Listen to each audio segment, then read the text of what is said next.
For over 40 years, Germany was divided, but sometimes the only battles fought weren't with tanks or treaties, but with tackles, goals and glory. This is the story of when East met West, not in politics, but on the pitch. Right, you can't escape politics in soccer, man. They're intertwined. There will be some politics. Lots of politics, man. Today, in this video, we're looking at the times East and West German clubs went head to head. Yep, you'll love this one, a rivalry shaped by more than football. Alright, you got it, man. Two worlds collide, rival nations. It's a primitive clash, pitting years of frustration. Bravely we hope against all hope. There is so much at stake. Seems our freedom's up against the ropes. Does the crowd understand? Is it East versus West? Or man against man? Can any nation stand alone? So if you want to learn more about the divide and what it meant for football in each country, check out the previous video. And as I mentioned in the last video, we're going to try and get to all of those last DDR Oberliga clubs this season, or at least as many East German clubs as we can, to see what the football culture is like in modern day in 25-26. So make sure you do hit that subscribe button so you don't miss out on those videos. And you know me, I'm not one to stereotype. But in a typical, stereotypical British way, I'm going to moan in this video constantly about how hot it is at the moment. We get rain, cold, windiness most of the time. As soon as it gets really sunny, British people have to moan. So you're going to have to put up with me sweaty, guys. As I look onto my notes, let's start off with a bit of context. Why was it so important when East met West? Why was it such a big occasion? Well, we know politically both countries were completely different. You had the communism versus, I could say, the freedom, the way of life in the West. Two different ideologies. But in terms of football, it meant that, of course, you had different league systems. Each country had its own leagues. So the only time East would play West was in European competition, such as in the European Cup, now known as the Champions League, the UEFA Cup, the Cup Winners' Cup, and so on. Obviously, fans from the East couldn't freely travel to away games. Before we get on to some of the encounters, let's talk about the biggest clash between East versus West, which never actually happened. The UEFA Super Cup was a showdown between the winners of the European Cup, now known as the Champions League, which in 1974 was FC Bayern, and the winner of the Cup Winners' Cup, which again in 1974 was FC Magdeburg. So for the first time in history, the Super Cup was supposed to feature a direct showdown between a club from West Germany and one from East Germany. So why didn't this fixture take place? UEFA had set everything up, but it was Bayern who decided not to play the game. Now officially, they released statements saying that it was to do with fixture congestion, scheduling difficulties, off the back of the domestic season about to start, off the back of winning the European Cup and so on. But most people, football historians, journalists around that time, believed it was a politically motivated decision by West German authorities. They were apparently wary of legitimising East German institutions on equal footing. Bayern executives were concerned about travelling to the DDR, flag displays, anthems, and generally things which were very, very sensitive during that Cold War time in Europe.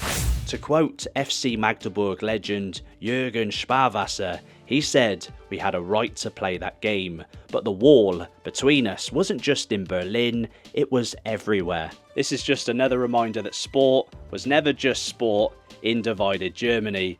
Now, I seem to come under a little bit of heat from someone who said I'm not right in the head. Someone was quite offensive with my previous view on politics and football. I'd openly admitted in the last video that around a year ago I stumbled across German football, obviously fell in love with it, but I was rather naive with regards to politics and its influence in football, its importance in football. I mean, generally speaking, here in England, it's less I'm going to say less political, but I don't want you to take offence with that, because politics are everywhere. Politics are to do with the simple things like the 50+1 rule, the price of your ticket. All these things are really passionate about. So when I talk about politics in football, I don't want to be ignorant at all, because my opinion on it, especially following German football, has completely changed. I fully understand the importance and the significance with Germany's history. Just talking about the East, I mean, how important some of these privileges we currently enjoy came as a result of political conflict or activism from fans and stuff. So I just want to hold my hands up and say, although personally I like to stay a little bit low-key and under the radar, I'm not too personally involved in modern day news and politics, don't feel like I don't understand the importance of politics when it comes to German football. I do, especially now we're taking a deep dive into the backstory of some of these clubs, and particularly from the East. Anyway, so if a match that never happened could cause so much interest, controversy and so on, what would happen if a team from the East would actually meet a team from the West? The first clash, FC Bayern gegen Dynamo Dresden. It's October 24th, 1973 at Munich's Olympiastadion, and it's the first time a team from the West has battled a team from the East. It's round 2 of the European Cup, champions of West Germany taking on the beast from the East, champions Dynamo Dresden. The game was an absolute thriller. Dresden took the lead in the 13th minute with a Bayern own goal, but FCB would turn it around and go 2-1 ahead. Dresden's fight back stunned Western TV pundits as they turned it back around to 3-2, but it was eventually Bayern who'd win that crazy first leg 4-3, with the second leg in Dresden just as crazy, ending 3-3, so 7-6 to Bayern on aggregate. So we previously talked about the Super Cup and how that game didn't happen, but the fixture, the face-off between FC Bayern and FC Magdeburg did end up taking place as part of the 1974-75 European Cup competition. Now these two faced off, it ended up 5-3 on aggregate to Bayern, but it did show that Magdeburg were a fantastic team, especially the fact that Bayern, that was one of Bayern's all-time greatest teams, wasn't it? They were their legendary team from the 70s, where they built a lot of their success over the years off the back of that. So fair play, we did get that game eventually. These games didn't always result in West German victory though, as Lok Leipzig took on Fortuna Düsseldorf in the UEFA Cup and got that first East German triumph, winning 4-2 on aggregate. Lisewitsch, sehr geschickt gemacht und Tor. 43. Spielminute durch ein wunderbar herausgespieltes Kontertor geht der FC Lokomotive Leipzig mit 1-0 in Führung. Die Vorbereitung vom rechten Flügel von Löwe. In der Drehung angenommen der Ball, Dieter Brey ausgespielt und Lisewitsch erzielt das 1-0. Magdeburg would beat Schalke 7-3 on aggregate in 1978. In total, there were 34 competitive matches between East and West German clubs, but despite some fantastic wins for the East, it was the West who would be the most victorious, winning 17 out of 34 matches. East German clubs won 10 times in those 34 matches, and 7 of them were draws. But with all this said, if you were to mention to someone East versus West Germany in a football match, they're naturally going to think of the time both international teams, or both national teams should I say, faced off in their one and only encounter. Again, the first and the last time East played West Germany in a competitive game was in the 1974 World Cup, ironically in West Germany. The game was at the Volksparkstadion in Hamburg, and as a lot of you know, East Germany would beat West Germany 1-0, but ultimately West Germany ended up winning the competition in 1974. As we said, in club competition they faced off 34 times, but just look at the fixtures, there's one which stands out. Now in the previous video we spoke about the fall of East German clubs after reunification, but if you look at this fixture, not only is this amount of goals crazy, but many of you watching this, especially us Brits, are going to wonder who the hell are Bayer Uerdingen. Similar to Leverkusen, they were sponsored by the pharmaceutical company Bayer until they withdrew sponsorship in 1995 and have faced financial difficulty ever since, going bankrupt and ceasing to exist last season as KFC Uerdingen. Now, if you'd like a video on their crazy story and how they went from DFB Poltical winners in 1985, facing Dresden in the Cup Winners' Cup the year after, and now vanishing off the face of the earth, smash that like button and we'll make sure it happens. Get liking the video, guys. It was in that game, in the second leg, where East Germany decided to cut the TV broadcast, when a crazy game happened. Obviously, Uerdingen started to run away with the lead. They went 5-3 up, I think, was the point in which the East Germans decided to cut the broadcast. Not happy, and again showing that football is very bloody political. So if you've seen that great documentary, Stasi FC, you'll be aware of times East German footballers tried to flee from the east to the west during these European trips. As a reminder, East German footballers were merely state employees, whereas Western footballers were professional athletes.